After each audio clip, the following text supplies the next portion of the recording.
The Queen has died aged 96, Buckingham Palace has announced. The Queen's death ends the longest reign in British history. She was also the world's oldest head of state.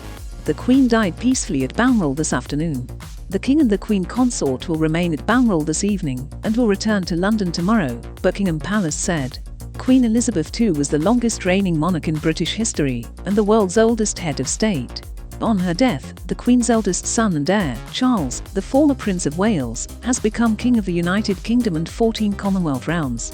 No official details have been released about what will happen over the coming days, but it is anticipated that the Queen will be given a full state funeral, as is traditional to mark the death of a monarch. It is also expected that her body will lie in state to allow the public to pay tribute. The King will sign off the final plans in the coming days. Princess Elizabeth Alexandra Mary was born in London on 21 April 1926. At the time, no one expected her to be Queen, as she was third in line to the throne behind her uncle and father. During her record-breaking reign, she dedicated her life to serving her country and Commonwealth. In a radio address in 1947 on her 21st birthday, she said, "I declare before you all that my whole life, whether it be long or short, shall be devoted to your service, and the service of our great imperial family to which we all belong." Quote, Princess Elizabeth became Queen in 1952 at the age of 25, when her father, King George V, died.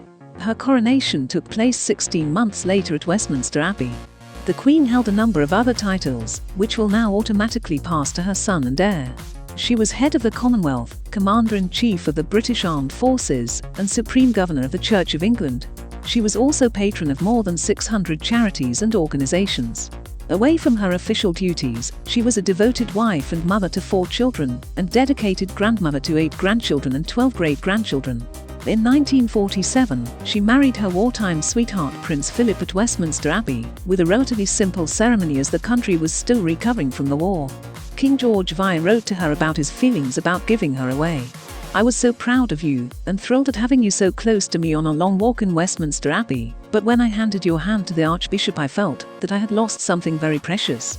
Quote, the Queen gave birth to Prince Charles in 1948, and to Princess Anne 2 years later.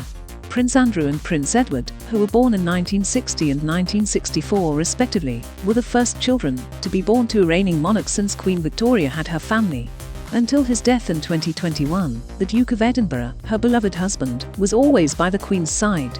She described the Duke as her constant strength and stay, and in 2017 the couple celebrated their 70th wedding anniversary, the only royal couple to ever reach their platinum anniversary.